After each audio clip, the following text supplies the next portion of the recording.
Après cette immersion dans l'univers de l'aéronautique commerciale, je vous propose de retrouver le monde de l'aviation légère. Nous partons à la rencontre de l'équipe Aéropassion sur le terrain de Blois-le-Breuil, qui eux aussi vous ouvrent leurs portes en grand.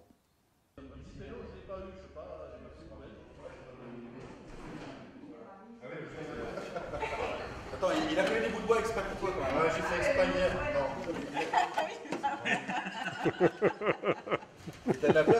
Comme toute association, Aéropassion, c'est avant tout une bande de copains qui aiment partager passion du vol, de la construction, de la restauration, mais avant toute chose, une certaine forme de convivialité. Et comme sur tous les terrains du monde, la première chose que l'on fait le matin en arrivant, c'est sortir les appareils pour profiter d'une belle journée ensoleillée.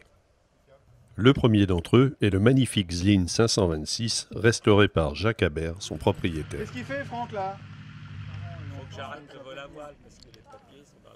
Maintenant que tout le monde est là, on va pouvoir profiter de cette belle journée qui s'annonce. Et de notre côté, nous allons rejoindre Florent Brossard, le président de l'association, qui va nous présenter l'équipe. Ouais, d'accord, ok. Alors Florent, merci d'abord de nous accueillir chez Aéropassion Blois-Vendôme. Tu es le président de l'association. C'est donc toi qui orchestre un petit peu et qui dirige tout ça. Présente-nous un petit peu l'association. Vous êtes combien? Quelles sont les machines? Alors Aéropassion, donc, je suis président depuis 1 an maintenant, un jeune président. On a changé un peu, c'est sympa. C'est à la mode, les jeunes présidents, oui. avec 1 an d'exercice. Ouais, gentiment, ouais, c'est ça. On est en plein dedans, c'est pour ça qu'on a changé. On a dit changement, c'est aussi demain. Oui, c'est maintenant. C'est maintenant, on y va. Non, c'était donc une association à loi 1901, qui est une association en fait, qui regroupe un ensemble de copains. On est une vingtaine de membres à peu près, donc une grande majorité sont des propriétaires d'avions. Il y a quelques-uns, 3-4 membres qui sont des spotters, ou des gens qui donnent un coup de main sur la mécanique l'hiver. Donc c'est une association d'une vingtaine de membres qui regroupe à peu près, je dirais, une douzaine de machines qui vont du petit D112 qu'on a derrière, qui est le seul avion qui est au nom de l'association. Ensuite, on a plusieurs avions, ça va du T6 en passant par un Bucaer Youngman, en passant par un Mousquetaire qu'on a à côté, un joli D140 tout neuf, un NC858. Donc tous ces avions-là appartiennent à des gens qui sont propriétaires ou copropriétaires, ça dépend, ils sont tout seuls ou plusieurs. On a quelques belles pièces comme un stand qui vient juste de sortir, le AZ Azuf, FAZUF qui vient juste de sortir, qui est flambant neuf, qui était complètement refait, qui appartient à M. Iglesias. Et aussi une pièce assez rare qui est le Fairchild 24, en fait, qui vient d'avoir, je crois, 3-4 en France. Voilà, de Jean-Pierre qu'on a pu qui voir appartient à Jean-Pierre Grandon, qu'on verra sur nos images, qu'on voit aux images, qui est magnifique. Donc voilà.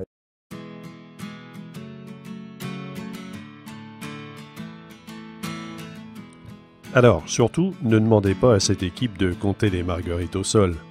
Ici, un seul mot d'ordre, voler. Alors, on prépare la patrouille 50s, grande et belle spécialité de la région.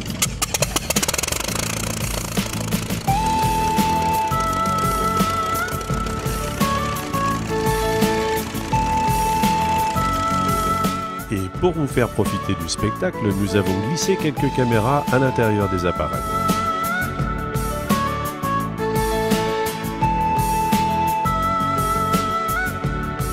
Allez, tout le monde est aligné, c'est parti.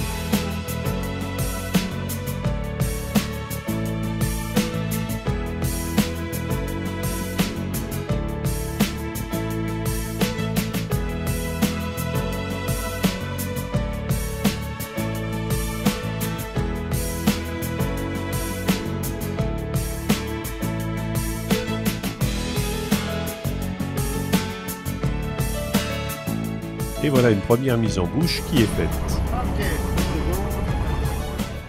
Mathieu, tu es un des protagonistes aussi de l'association. Tu es le propriétaire d'un très beau NC 856, celui-là 858 Sport. 858 Sport. On voit la conduite Sport avec la vitre qui s'ouvre. Voilà. Alors cet avion, c'est une véritable histoire avec toi parce que ça fait un paquet d'années que tu as cet appareil. Oui, que en tu as fait, restauré. je l'ai acheté quand j'étais encore étudiant pour devenir prof. Je l'ai acheté à Fred, en fait, Frédéric, qui a le T6, qui avait commencé qui avait racheté, en fait, pas l'épave, mais l'avion dans son jus et qui avait commencé à la restaurer. Puis quand il a acheté le Bucaer, il m'a dit « Ah, ça m'embête un peu de le revendre ». Et moi, c'est tombé un moment où je voulais un projet. Donc j'ai effectivement racheté ce projet avec un copain. Et je l'ai restauré quand j'étais étudiant, quoi. Et puis, enfin, quand j'ai la fin de mes études et le début de ma vie professionnelle. Voilà. 1500 heures à peu près de restauration.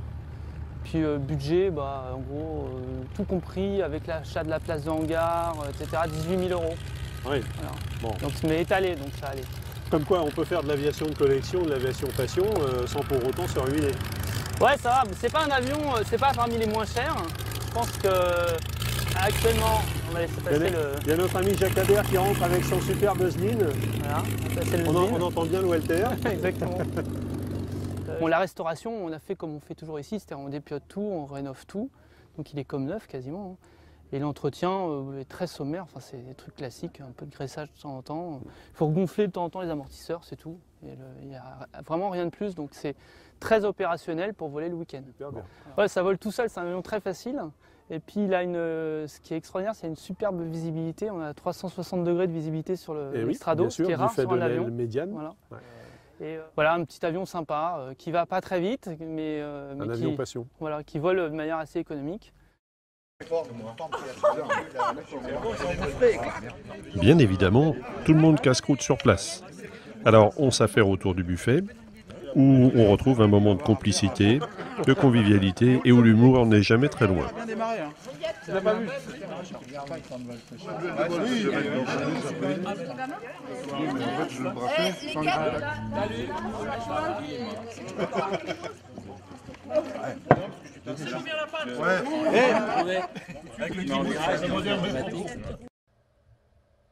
Après la restauration des pilotes, revenons à celle des machines, avec ce fabuleux Fairchild 24, propriété de Jean-Pierre Grandon, qui nous présente la machine. Bon, alors Jean-Pierre, tu es le propriétaire de ce magnifique Fairchild. Oui. Présente-nous un petit peu la machine. C'est un avion de liaison très ancien qui est arrivé avant-guerre pour le coup. Oui, c'est ça. C'est un Fairchild UC-61K Argus 3. C'est un avion à l'origine, c'est un avion civil qui a été construit aux États-Unis et qui a servi comme avion de liaison pendant la Seconde Guerre mondiale. Donc, entre autres, celui-ci il a été construit en 1942. Et il a servi dans la Royal Air Force de 1943 à 1945. Ah, il a un vrai patrimoine historique, celui-ci. Voilà. Il servait en fait à transporter les pilotes entre les bases opérationnelles et les bases de chasse. Il transportait les pilotes qui allaient chercher leurs avions neufs sur les dépôts, les bases où étaient entreposés les avions neufs. Alors celui-ci, c'est une version qui est mue par un moteur Ranger, 6 cylindres en ligne. Voilà, 6 cylindres en ligne inversée, 200 chevaux. Voilà, ça a aussi existé avec le Warner Scarab à l'époque. Oui, c'était un moteur en étoile, le Warner Scarab. Celui-ci, c'est un moteur en ligne qui fait une dizaine de litres de cylindrée. D'accord. Comment est-il entré en ta possession? Il appartenait à un ami à moi. Il était basé à Chartres pendant 10 ans. Oui. Mais avant, il a eu une grande histoire dans le civil, puisqu'il a appartenu à Louis Breguet, qui s'en servait comme limousine entre Paris et ses usines de Toulouse. D'où la décoration en cuir.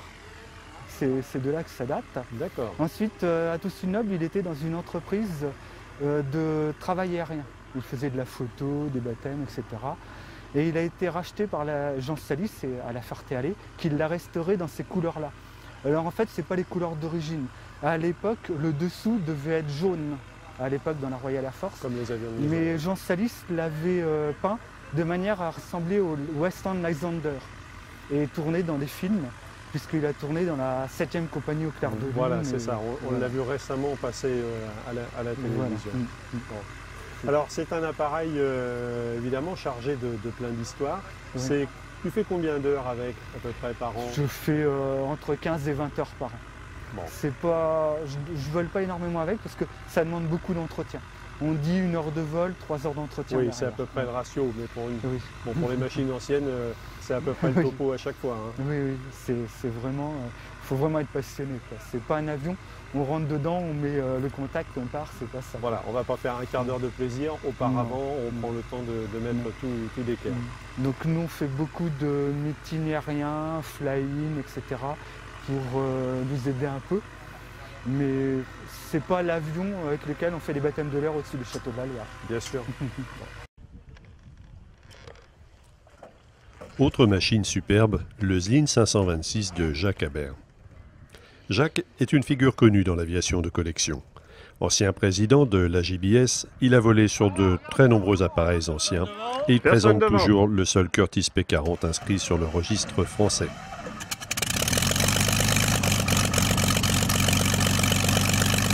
Entre Lezline et Jacques, c'est déjà une longue histoire. Sa restauration vient tout juste de s'achever il y a seulement quelques mois et l'avion vole depuis merveilleusement bien à la plus grande satisfaction de ce pilote, comme vous allez pouvoir vous-même en juger.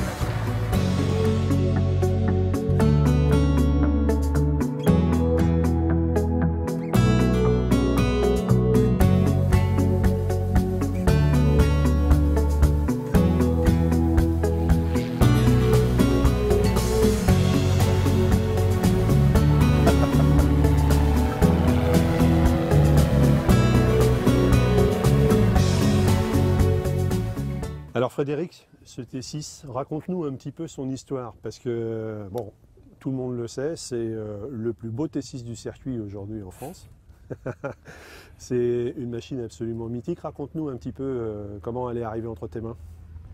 Alors très rapidement, ce T6 est de 1943 et il a été livré à l'US Navy qui l'a gardé jusqu'en 1958 pour former des pilotes, notamment français, à Pensacola, en Floride.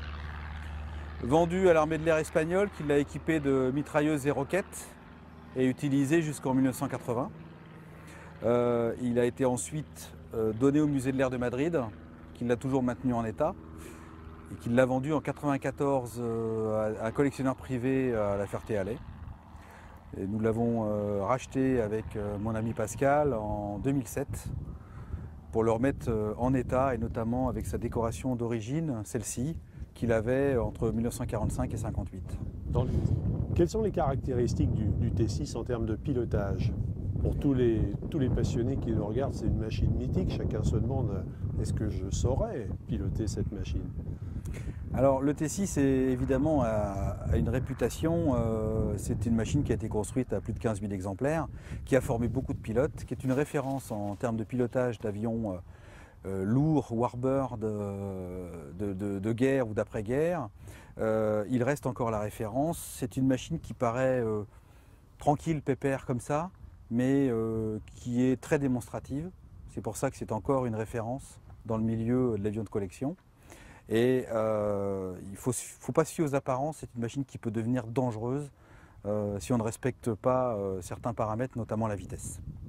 Ouais, il faut se rappeler que c'est une machine qui préparait les jeunes de l'US Navy et de l'US Air Force à passer ensuite sur Mustang et autres machines. Donc on est déjà dans des rapports de vitesse, de poids et de technique de pilotage avancée. Oui, tout à fait. C'est une machine qui forme parfaitement les pilotes, je dirais, aux machines super puissantes que l'on connaît et mythiques, comme Spitfire, Mustang, et puis autres Skyraider. Et même les pilotes chevronnés que nous croisons sur le circuit des meetings ont toujours une pensée pour le T6 quand ils en voient un, parce qu'ils sont tous passés par là. Alors Frédéric, présente-nous ce qui est pour le commun des mortels le plus beau bureau d'un aviateur. Le cockpit ? Le cockpit. Bien, eh ben, écoute, je suis installé donc en place avant. La place commandant de bord est à l'avant sur cette machine. Et on remarque les gouvernes qui sont quand même conséquentes. Des grands palonniers, un grand manche. On a la configuration tableau de bord et casquette typique chez North American, donc quasiment la même que sur le Mustang. On a sur cette machine, on a repositionné les commandes d'armement de mitrailleuses et de caméras qui ne sont pas branchées évidemment, mais qui sont juste installées dans la cabine. On a des gros volants qui sont les compensateurs de direction et de profondeur. Des grosses manettes pour la rentrée et la sortie du train. Système hydraulique. Le système de réchauffage d'huile, enfin de fermeture des volets de capot d'huile pour le radiateur. Là c'est l'installation moderne, c'est la radio et le transpondeur, puisque on est un petit peu obligé d'avoir ça maintenant dans le ciel français et européen.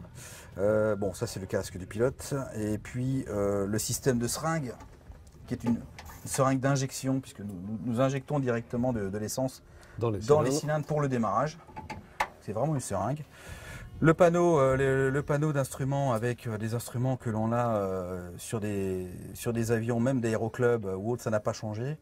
à part la nouvelle génération d'avions de ligne qui ont des écrans FX, les bons vieux interrupteurs pour tout ce qui est éclairage, voyant, balisage, les systèmes de démarrage, les magnétos évidemment. Et puis voilà, donc une machine ultra classique. Une machine ultra classique avec, il n'y a rien de... On retrouve tout sur n'importe quelle machine, hein, de toute façon. Le tout avec donc un moteur de 600 chevaux. Moteur de 600 chevaux, 9 cylindres en étoile, qui consomme en moyenne 120 litres d'essence à l'heure. Et combien d'huile? Quand le moteur est en bon état, on est à 1 litre d'huile à l'heure. Voilà. D'accord. On a de quoi venir avec un réservoir de 48 litres d'huile. Oui, alors on voit ça sur les images, le réservoir, la nourrice est effectivement impressionnante. Elle est conséquente, oui, elle fait 12 gallons, donc 48 litres à peu près. Et on a 400 litres d'essence, mais 300 litres exploitables, mais 400 litres dans les ailes. Donc 3 heures d'autonomie. À peu près. Bon, eh ben écoute, maintenant on va te voir évoluer puisque tu nous as fait le plaisir de faire un superbe vol de patrouille. Alors on va emmener nos amis voir un petit peu comment vole cette machine. Et bien tout de suite, en l'air. C'est parti. C'était bien entendu le clou de la journée. La patrouille composée du SNJ-5 de Fred et Pascal, le Zlin de Jacques et le Fairchild 24 de Jean-Pierre. Rien que pour vous, et aussi un peu pour eux quand même. Pour l'occasion, c'est Jean-Marie et Mathieu qui nous emmènent à bord du D140 pour les prises de vue.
Tu es membre évidemment de l'association, il n'y a pas de problème, tu arbores fièrement le blason Aéropassion.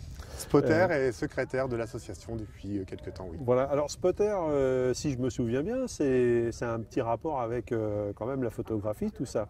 Complètement. Et donc toi, tu t'es pas contenté de faire la trésorerie de l'association, ni les photographies des avions, tu es allé aussi photographier les avions des copains.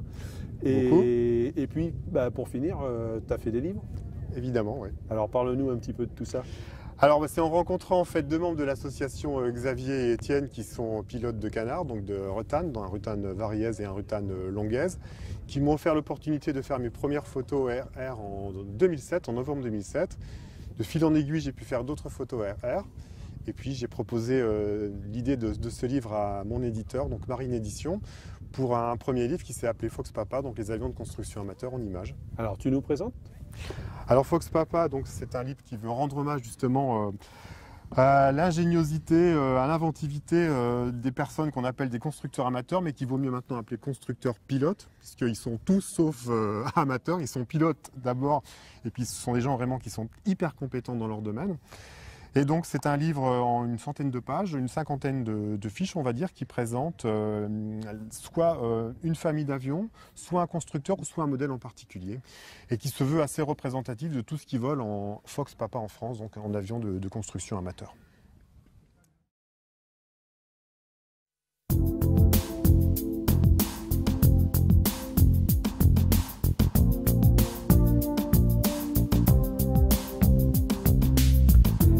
Et bien voilà, la journée est déjà terminée et le temps est venu de rentrer les machines. Je ne sais pas pour vous, mais moi, je me suis promis de retourner les voir, histoire de passer d'autres bons moments à leur côté. Si vos ailes vous amènent vers les châteaux de la Loire, faites le crochet par Blois et arrêtez-vous les rencontrer.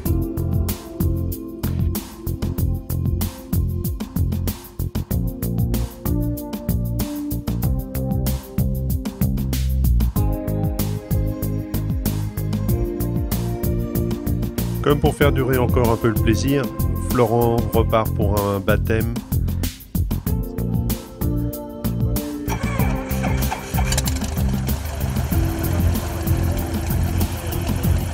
Imité très vite par Jacques, qui lui aussi offre à un ami un moment inoubliable. Merci à tous et à bientôt.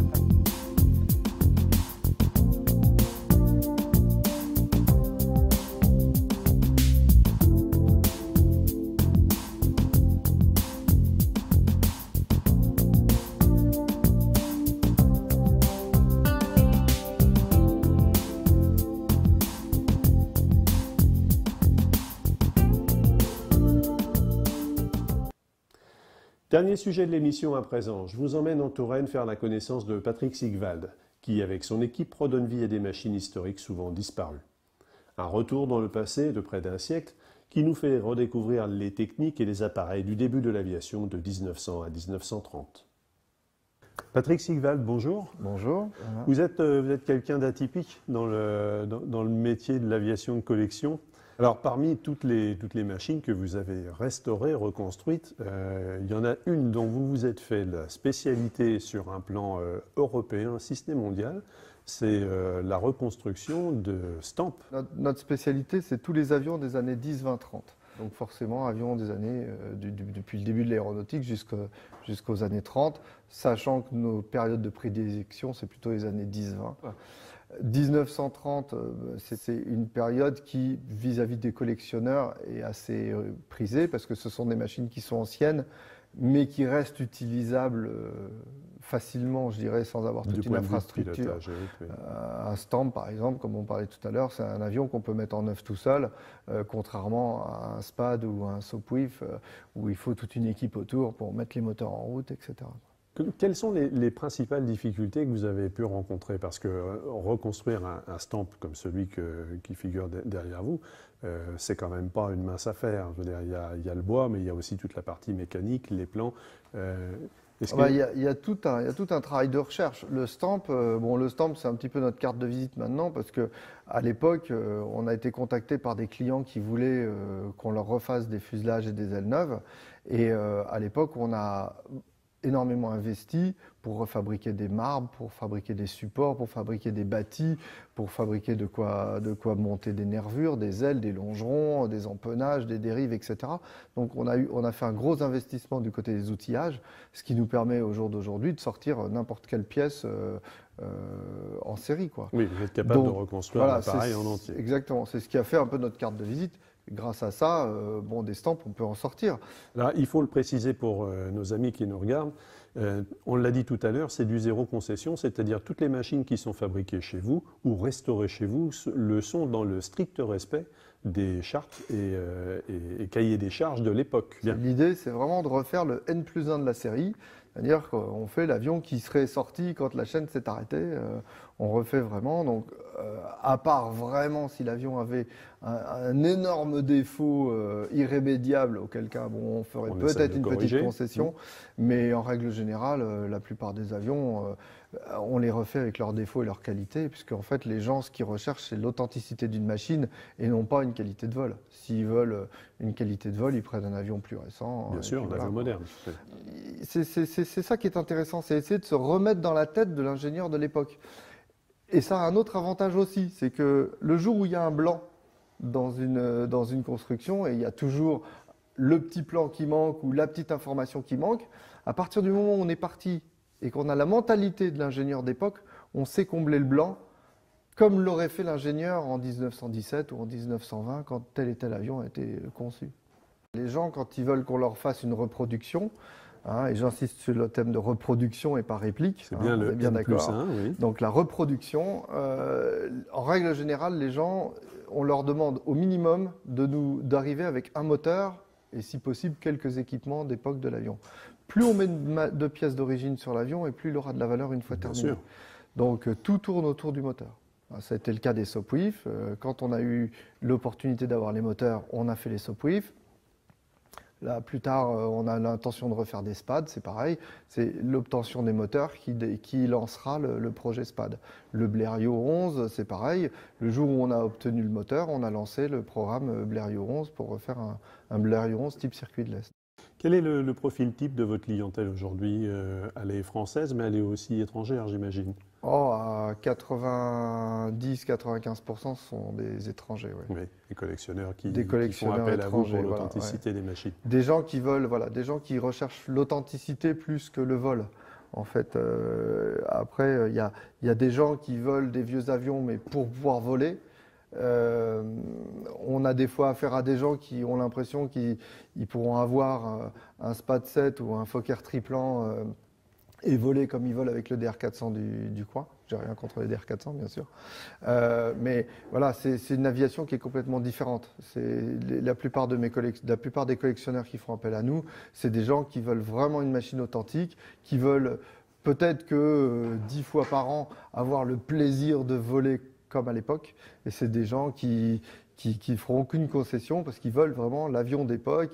C'est tout un cérémonial. On en arrive le matin, on prépare l'avion, on met de l'huile dans les culbuteurs, on monte en pression, on vérifie l'eau, l'huile, le truc, le machin, pour faire un vol à 6 heures le soir. C'est tout le cérémonial qui vient avant et qui fait autant, si ce n'est plus, plaisir que le vol en lui-même. Ça fait partie du vol. Ça fait partie du vol. C'est vraiment arriver à 9h le matin et repartir à 22h le soir en ayant fait un super casse-croûte sur le terrain avec les copains, en ayant passé une journée fantastique. On vole le jour où il fait beau, qu'il y a une belle lumière, qu'il y a des copains pour prendre des photos ou faire un petit film, pour voler en patrouille avec d'autres avions, pour se faire vraiment plaisir à voler en toute sécurité dans une machine qui reste quand même une machine d'époque, Alors, Patrick, on a beaucoup parlé de construction tout à l'heure, mais vous faites aussi des restaurations, pas simplement des constructions neuves. Par exemple, celui-ci, c'est un de vos clients qui vous l'a confié pour une restauration presque complète du fuselage, parce que comme on le voit, il y a pas mal de boulot déjà effectué. Plus de 50% du bois va être changé. Donc effectivement, notre métier est avant tout de la restauration de machines anciennes.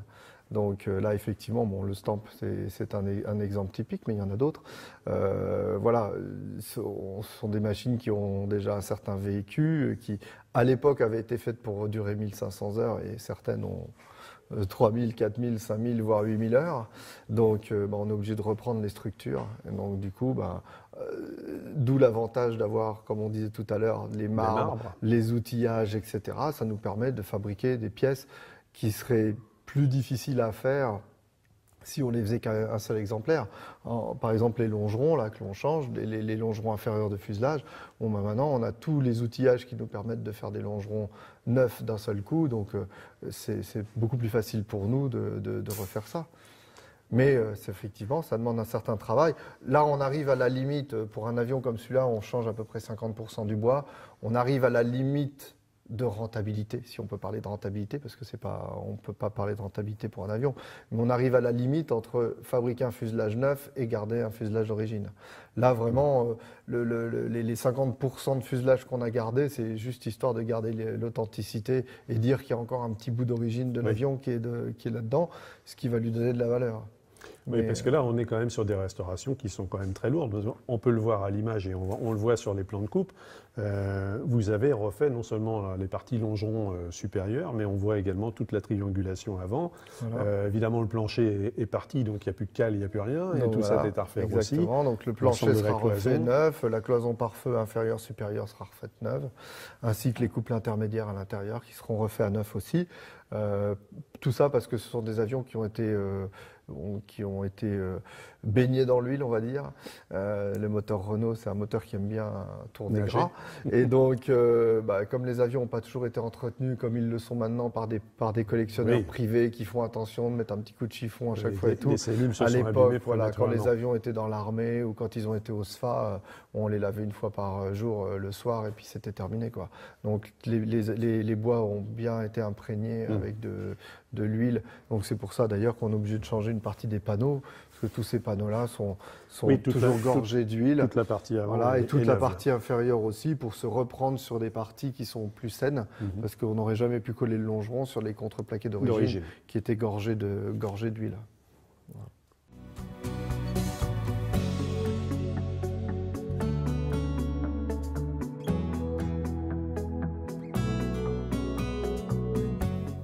Ici, on est sur un autre projet ambitieux, puisque là, vous reconstruisez, non pas 2 comme on le voit ici, mais 4 Sopwith. Voilà, ce sont des Sopwith Camel que l'on reconstruit à l'identique.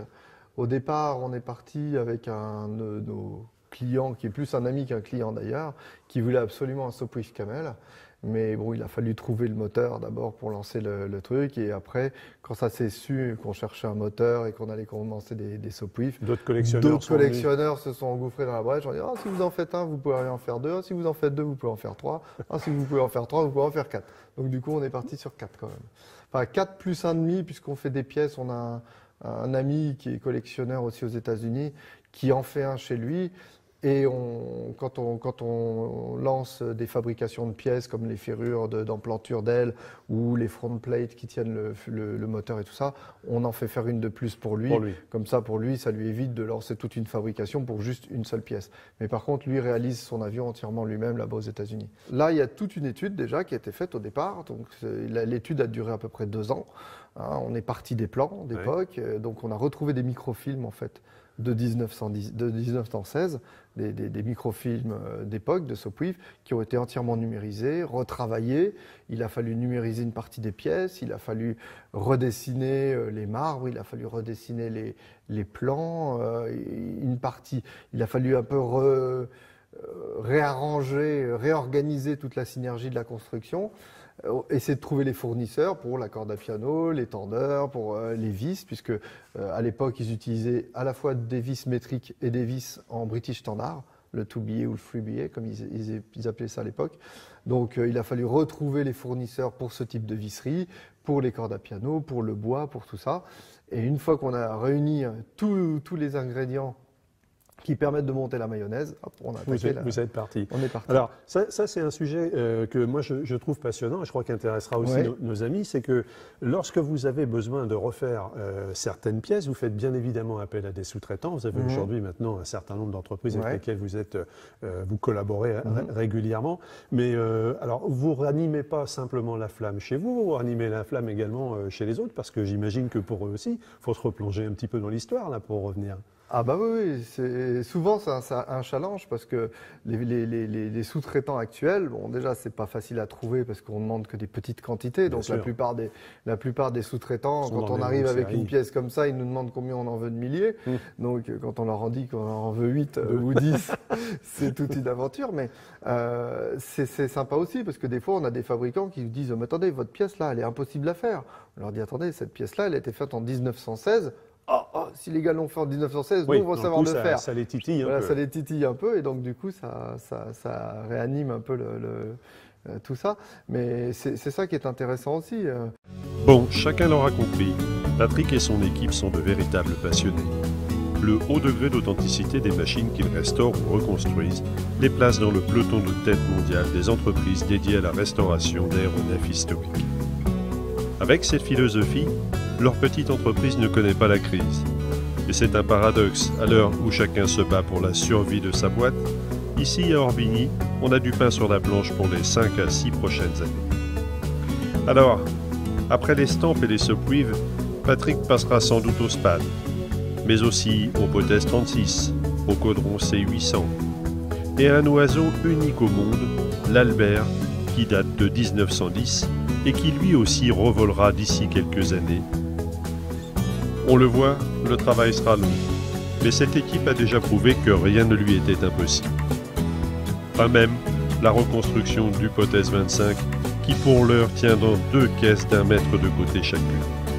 Là encore, le savoir-faire et la passion permettront d'ici quelques années de revoir cet appareil dans le ciel de France. Et puis, il y aura encore un de Havilland, unique exemplaire de son type, le Caudron Aiglon, et tout le reste.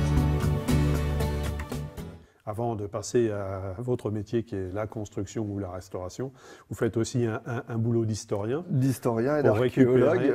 Récupérer les pièces, numériser, et pas simplement pour vous, parce qu'on l'a bien compris, toutes ces pièces-là, elles vont servir au-delà de notre passage à tous, pour les générations futures. L'idée, c'est de laisser une trace, c'est de refaire des plans qui n'existaient plus, de réunir des liasses qui n'étaient plus entières depuis moultes années, et de refaire une liasse, de refaire une documentation le plus complet possible, que l'on publiera en maximum d'exemplaires, de manière à ce qu'il y ait toujours une trace qui puisse perdurer dans le temps. Donc le client, quand il repart avec des CD, avec toutes les photos de montage, toutes les photos d'origine, toutes les photos d'archives, tous les plans numérisés, etc.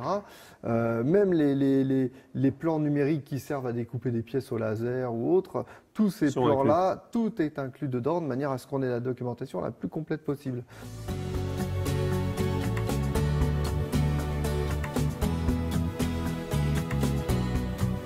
Et bien voilà, ainsi s'achève notre balade au pays merveilleux de Patrick Sigwald. Si vous aussi vous partagez ces valeurs et avez le rêve de voler sur une machine historique, ne cherchez plus. Venez rendre visite à Patrick et son équipe et parlez-lui de vos projets. Une chose est sûre, lui saura vous aider à accomplir vos rêves.